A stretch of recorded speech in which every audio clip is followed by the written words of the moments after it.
اعوذ باللہ من الشیطان الرجیم بسم اللہ الرحمن الرحیم الحمد للہ رب العالمین والصلاة والسلام علی اشرف الانبیاء والمرسلین واہل بیتہ الطیبین الطاہرین المعصومین اما بعد۔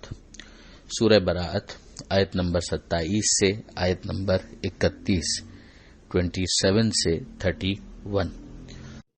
ثم يتوب الله من بعد ذلك على من يشاء والله غفور رحيم۔ يا أيها الذين آمنوا إنما المشركون نجس فلا يقربوا المسجد الحرام بعد عامهم هذا وإن خفتم عيلة فسوف يغنيكم الله من فضله إن شاء ان اللہ علیم حکیم۔ قاتلوا الذین لا یؤمنون باللہ ولا بالیوم الآخر ولا یحرمون ما حرم اللہ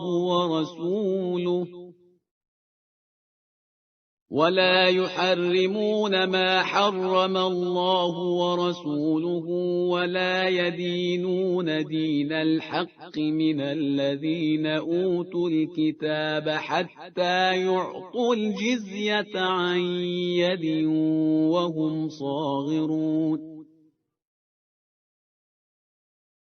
وقالت اليهود عزير ابن الله وقالت النصارى المسيح ابن الله ذلك قولهم بأفواههم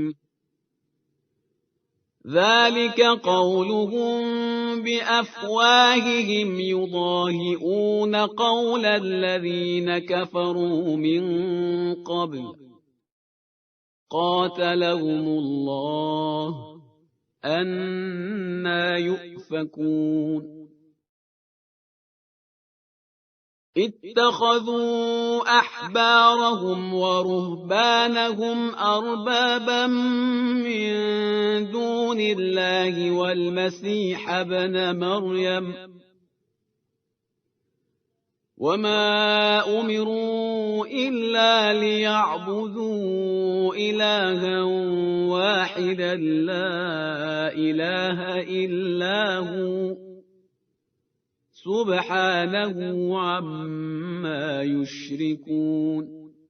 آیت نمبر 27 میں پروردگار عالم نے یہ ارشاد فرمایا کہ ثم یتوب اللہ من بعد ذلک علی من یشاء، پھر اللہ اس کے بعد جس کی چاہتا ہے توبہ قبول کرتا ہے، واللہ غفور الرحیم، اور اللہ بخشنے والا ہے بڑا مہربان۔ اس پر تبصرہ گزشتہ صفحے کے اختتامی آیات کے ساتھ کیا جا چکا۔ پھر اس کے بعد ارشاد ہوا کہ یا ایھا الذین آمنو، اے ایمان لانے والوں، انما المشرکون نجس، مشرکین سراسر نجاست ہی نجاست ہیں۔ یہاں پر نجس کا لفظ استعمال کیا گیا۔ اب ظاہر ہے کہ بنیادی طور پر سمجھانا یہ مقصود ہے کہ جو مشرکین ہیں ان کا معاملہ کیا ہوگا ایک اسلامی مملکت کے اندر، اور خاص طور پہ مکہ مکرمہ میں، اور اسی طریقے سے جو اہل کتاب ہیں ان کا معاملہ کیا ہوگا۔ تو ایک گائیڈ لائن اس حوالے سے دی جا رہی ہے۔ انما المشرکون نجس، کہ مشرکین جو ہیں وہ نجس ہیں، سراسر نجاست ہیں۔ اب یہ جو نجاست ہے ظاہر ہے کہ شرک کی وجہ سے وہ جو ان کے عقائد ہیں تو باطنی اعتبار سے تو نجاست ہے ہی، کیا اس کا نتیجہ یہ نکلے گا کہ ان کا جسم، ان کا پسینہ، یہ تمام تر رطوبتیں یہ بھی نجس مانی جائیں گی؟ یہ بہرحال ایک فقہی بحث ہے۔ ایک تعداد ہے فقہا کی کہ جو اس نجاست کو ان کی رطوبتوں اور ان کے پسینے تک ایکسٹینڈڈ مانتی ہیں کہ ہاں ان کا پورا وجود یعنی جسمانی اعتبار سے بھی وہ نجس ہیں، اور ایک تعداد ہے فقہا کی جو یہ کہتے ہیں کہ نہیں، نجاست سے مراد ان کی باطنی نجاست ہے، ان کی قلبی، ان کے عقائد کی نجاست ہے کہ جس کے اندر شرک جیسا ظلم عظیم موجود ہے۔ مگر اب اس کا نتیجہ جو یہاں پر بیان ہو رہا ہے کہ ان کے لیے کیا چیز بین کی جا رہی ہے، فلا یقرب المسجد الحرام بعد عامہم ھذا، تو یہ قریب نہ آئیں مسجد حرام کے اس سال کے بعد. یعنی اب یہ پھر 9 ہجری کی بات ہو رہی ہے کہ جب حضرت امیر المومنین علی بن ابی طالب علیہ الصلوۃ والسلام نے حکم پیغمبر کے مطابق اسی سورہ کی ابتدائی آیتوں کی جب تلاوت کی تھی تو اس کے ذریعے سے یہ حکم نافذ ہو گیا کہ اب اس کے بعد ان کے لیے گنجائش نہیں ہوگی. تو 9 ہجری جیسے کہ پہلے بھی کہا گیا وہ آخری سال تھا کہ جس میں مشرکین بھی اپنے طریقے کے مطابق حج کرنے کے لیے آئے تھے اور مسلمان بھی موجود تھے. مکہ اس سے پہلے ہی فتح ہو چکا تھا. تو یہاں پر یہ کہا جا رہا ہے کہ علت یہ ہے کہ چونکہ وہ نجس ہیں لہذا ان کو اجازت نہیں ہے کہ اس پاک جگہ پر جو توحید کا مرکز ہے اس جگہ پر یہ لوگ آئیں. وَإِنْ خِفْتُمْ عَيْلَةً، اور اگر تمہیں مفلسی کا خوف ہے. اب مفلسی کا خوف یعنی وہ جو مسلمان ہیں ان کو سمجھایا جا رہا ہے کہ تمہیں پھر اپنے ظرف کو وسعت دینی چاہیے، اپنے ذہن دل و دماغ کو اتنا بلند کرنا چاہیے کہ یہ جو دنیاوی چیزیں ہیں ان کے پیچھے پڑھ کر تم اپنے دین کے حوالے سے کمزوری کا مظاہرہ نہ کرو. اب ذہن میں آتا ہے کہ جب مشرکین آتے ہیں تو ظاہر ہے کہ وہ بہت ساری چیزیں خریدیں گے، اس سے کاروبار جو ہے بہتر ہوگا. وہ آئیں گے تو مکان بھی کرائے پر لیں گے تو ظاہر ہے کہ اس سے بھی جو تجارت ہے وہ بہتر ہوگی. لیکن یہ تمام تر چیزیں کوئی حیثیت نہیں رکھتی ہیں کہ جب معاملہ دین کا ہو. تو پروردگار عالم فرماتا ہے وَإِنْ خِفْتُمْ عَيْلَةً کہ اگر تمہیں مفلسی کا خوف ہے کہ تمہارا مالی نقصان ہو جائے گا فَسَوْفَ يُغْنِيكُمُ اللَّهُ مِنْ فَضْلِهِ إِنْ شَاءَ، تو عنقریب اللہ تمہیں اپنے فضل سے غنی کر دے گا اگر چاہے گا. ان اللہ علیم حکیم، یقیناً اللہ جاننے والا ہے اور صحیح کام کرنے والا ہے، یعنی حکیم ہے. یہ آیت جو گزری یہ مشرکین کے بارے میں ہو گئی. اور اب پھر پروردگار عالم اگلی آیت میں اہل کتاب کا ذکر کرتا ہے.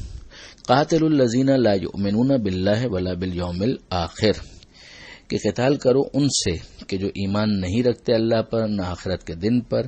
ولا یحرمون ما حرم اللہ ورسولہ، نہ ہی اسے حرام قرار دیتے ہیں کہ جو اللہ نے اور اللہ کے رسول نے حرام قرار دیا ہے.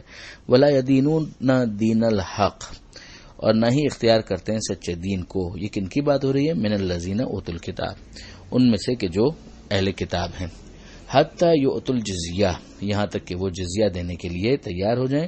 ان یدن وہم صاغرون، اور صاغرین بن کر رہیں، یعنی چھوٹے بن کر رہیں. صاغر کا لفظ آپ جانتے ہیں صغیر سے نکلا ہے، صغر سے نکلا ہے، اور اس کا مطلب ہوتا ہے چھوٹا بن کر رہنا. اچھا اب ذرا اس کو سمجھنے کی کوشش کیجیے گا مختصراً. تفصیل تو ظاہر ہے کہ بڑی کتابوں کے اندر آپ کو اس کی ملے گی جزیہ وغیرہ کی.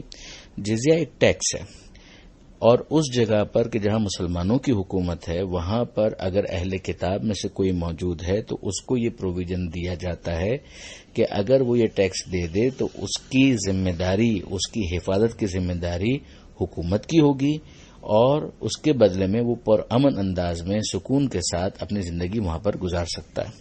اچھا اب ظاہر ہے کہ یہاں پر صاغرین کا مطلب یہ ہے کہ وہ اقلیت کی حیثیت سے رہ رہے ہیں، ایک مائنورٹی کی حیثیت سے رہ رہے ہیں. اب کسی بھی آپ علاقے کے اندر یا کسی بھی مملکت کے اندر کوئی اگر رہ رہا ہے تو وہاں کا ایک آئین ہوگا، ایک نظام ہوگا، اور اس آئین اور نظام کے مطابق اس کو زندگی گزارنی ہوگی. اگر وہ اس آئین اور نظام کے مطابق زندگی نہ گزارنا چاہے تو ظاہر ہے کہ وہاں کی اس کو شہریت بھی نہیں ملے گی.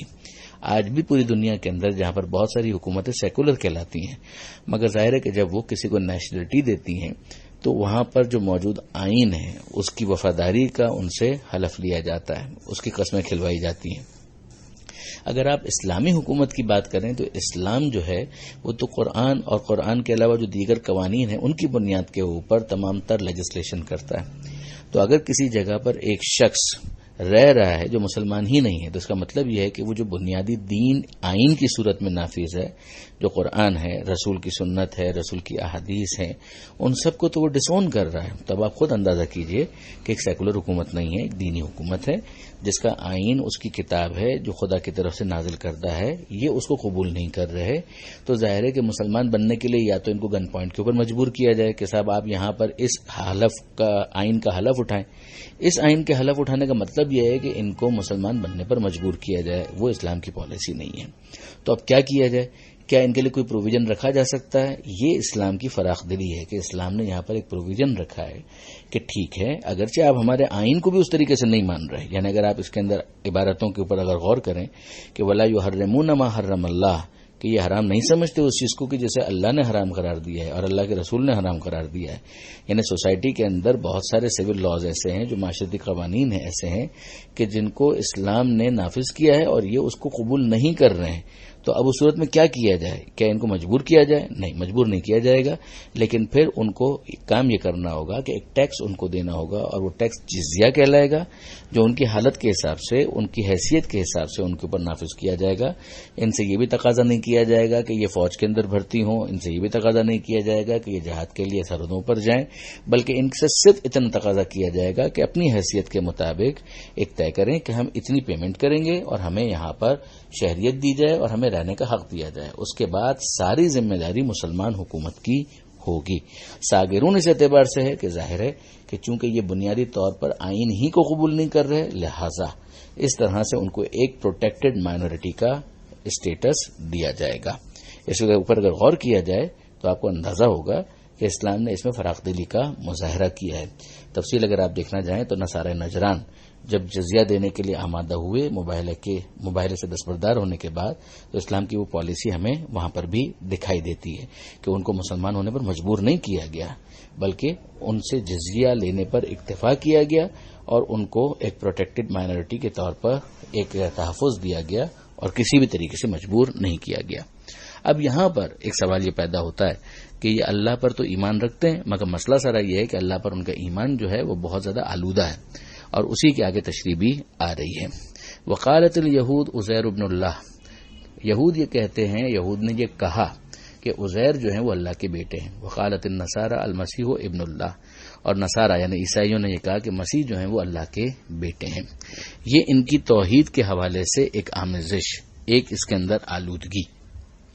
اچھا، عزیر ظاہر ہے کہ ایک مجدد کی حیثیت رکھتے ہیں ان کے لیے، یہودیوں کے لیے، کہ ان کے مطابق انہوں نے اپنی یادداشت سے بخت نصر کے حملے کے بعد جو توریت جو ختم ہو گئی تھی اس کو ریوائیو کیا تھا اور اپنی یادداشت کے مطابق لکھا تھا. ممکن اسی وجہ سے انہوں نے ان کو بیٹا کہنا شروع کر دیا ہو.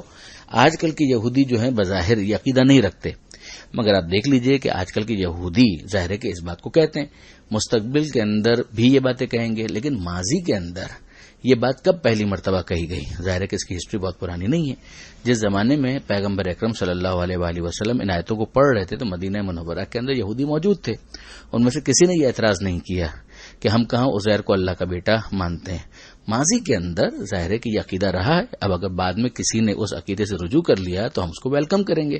اسی طرح سے آج اگر عیسائی بھی اس عقیدے سے رجوع کر لیں کہ وہ حضرت عیسیٰ علیہ السلام کو اللہ کا بیٹا نہیں مانتے تو ہم اس کو بھی ویلکم کریں گے. لیکن یہ کہ ماضی کے اندر تو ظاہر ہے کہ عیسائیوں کا یہ عقیدہ رہا ہے. یہ تو مطالبہ ہے مسلمانوں کا کہ وہ اس باطل عقیدے کو اور اس بےہودہ عقیدے کو خیر بات کہہ دیں اور اس سے دستبردار ہو جائیں. جیسے ہم پہلے پڑھ چکے ہیں کہ قرآن مجید نے کہا کہ انتہو، رک جاؤ، اور لا تقولوا ثلاثہ، اور 3 کہنا چھوڑ دو. تو اگر وہ چھوڑ دیتے ہیں تو ہمیں تو بہت خوشی ہوگی، جیسا کہ یہود نے موجودہ زمانے کے اندر یہ کہنا چھوڑ دیا.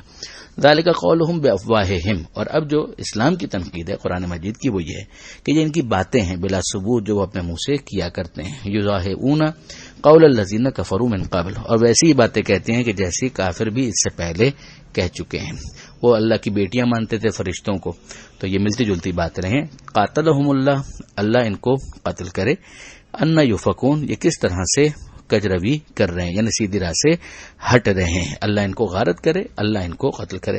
یعنی توحید کے بارے میں تو آپ جانتے ہیں کہ اسلام اور قرآن بہت سینسیٹیو ہے. اب اگلی آیت کے اندر آپ دیکھیں کہ اتخذوا احبارہم ورہبانہم اربابا من دون اللہ والمسیح ابن مریم، انہوں نے اپنے عالموں اور راہبوں کو احبار اور رہبان، احبار یعنی یہودیوں کے عالم ہو گئے، رہبان جو عیسائیوں کے پریسٹ ہو گئے، اربابا من دون اللہ، انہوں نے بنا لیا ہے اللہ کو چھوڑ کر اپنے احبار اور رہبان کو رب بنا لیا ہے. والمسیح ابن مریم، اور عیسیٰ ابن مریم علیہ السلام کو بھی بنا لیا ہے. وما امروا الا لیعبدوا الہا واحدا، اور انہیں حکم نہیں دیا گیا تھا مگر صرف اس بات کا کہ وہ عبادت کریں اللہ کی جو کہ اکیلا ہے، تنہا ہے. لا الہ الا ہو، اس کے سوا کوئی معبود نہیں. سبحانہ، وہ بے عیب ہے. اما یشرکون، اور وہ اس سے بے عیب ہے جو یہ مشرک کہا کرتے ہیں۔ اب یہاں پر آپ دیکھیے کہ یہ جو کہا گیا کہ انہوں نے احبار اور رہبان کو ارباب بنا لیا، تو اس سے کیا مراد ہے؟ کیا وہ ان کو سجدہ کرتے تھے، وہ ان کو خدا مانتے تھے؟ ظاہر ہے کہ یہ نہیں کرتے تھے، اور یہ گفتگو ہمیں خود اسی زمانے کے اندر نظر آتی ہے۔ معصومین سے یہ سوال ہوئے تو انہوں نے اس کی تشریح بھی کی کہ اس سے مراد کیا ہے، کہ یہ کیوں کہا گیا۔ سمجھایا گیا کہ معاملہ یہ ہے حیث اتبعوہم فی تحلیل ما حرم و تحریم ما احل، اس طرح انہوں نے ان کی پیروی کی حلال سمجھنے میں اس کے جو خدا نے حرام کیا تھا، اور حرام سمجھنے میں اس کے جو اس نے حلال کیا تھا۔ یعنی کسی بھی عالم کو، چاہے وہ کسی بھی دین کا، ایون مسلمانوں کے درمیان بھی، اس کو یہ حق نہیں ہے کہ کسی چیز کو حلال کر دے اور کسی چیز کو حرام کر دے۔ یہ کام پروردگار کا ہے، پروردگار کی نمائندگی میں رسول خدا کا ہے کہ وہ بتائیں کہ کیا چیز حلال ہے اور کیا چیز حرام ہے۔ یہ شارع ہونے کا جو اسٹیٹس ہے وہ کسی عالم کے پاس بھی نہیں۔ عالم تو صرف یہ بتا سکتا ہے کہ میں نے قرآن کو دیکھ کر، حدیث کو دیکھ کر یہ سمجھا ہے، میرا سورس یہی ہے، ان کو دیکھ کر میں نے یہ سمجھا ہے کہ یہ حکم خدا ہے، نہ یہ کہ وہ اپنی جیب سے کسی چیز کو لا کر پیش کر دے اور کہے کہ آج سے میں اس چیز کو حرام کرتا ہوں، اگرچہ اللہ نے اس کو حلال کیا تھا مگر میں حرام کرتا ہوں، رسول اللہ نے اس کو حلال کیا تھا مگر میں اس کو حرام کرتا ہوں اور اس کے کرنے پر میں سزا دوں گا۔ اگر اس کو کوئی ماننا شروع کر دے تو پھر یہ بالکل ویسا ہی ہے کہ جیسے عیسائیوں اور یہودیوں نے یہ کام کیا تھا کہ انہوں نے اپنے احبار اور رہبان کو یہ حق اور اختیار دے دیا تھا۔ اور یہاں پر آپ اس بات پر بھی غور کریں کہ چونکہ یہ بحث میں نے عرض کیا کہ اس زمانے میں آنے لگی کہ بعض جو یہود یا عیسائی بعد میں مسلمان ہوئے تو انہوں نے سوال کیا کہ ہم لوگ تو یہ نہیں کیا کرتے تھے، ہم نے ان کو رب تو نہیں مان لیا تھا، تو ان کو سمجھایا گیا کہ یہاں پر اس سے مراد کیا ہے۔ یہ میں نے خاص اس لیے کہا کہ جو پہلے بھی بات ہوئی تھی کہ عزیر علیہ السلام کے بارے میں کہ یہود نے ان کو ابن اللہ کہا، اگر ایسا کوئی کیس ہوتا تو وہی یہودی جو اس بارے میں سوال کر رہے ہیں وہ وہاں پر یہ بھی کہتے کہ قرآن کہہ رہا ہے کہ عزیر کو ہم نے اللہ کا بیٹا مان لیا، ہم نے تو نہیں مانا تھا۔ لیکن نہیں، انہوں میں سے کسی نے یہ بات نہیں کی، اور نہ ہی ایسی کوئی چیز رپورٹ ہوئی جو اس بات کی دلیل ہے، اور بین دلیل ہے کہ اس سے پہلے کسی زمانے میں ان لوگوں کا یہ نظریہ اور عقیدہ ہوا کرتا تھا۔ اللہ کا شکر ہے کہ موجودہ دور کے اندر یہود اپنی دوسری خرابیوں کے باوجود اس خرابی سے دستبردار ہو چکے ہیں اور عزیر علیہ السلام کو اللہ کا بیٹا نہیں کہتے، جو یقیناً ایک ویلکمنگ چیز ہے۔ پروردگار عالم سے دعا ہے قرآن پڑھنے، سمجھنے اور عمل کی توفیق عطا فرما، اور وارث قرآن امام زمانہ کے ظہور میں تاجیل فرما۔ وآخر دعوانا ان الحمدللہ رب العالمین۔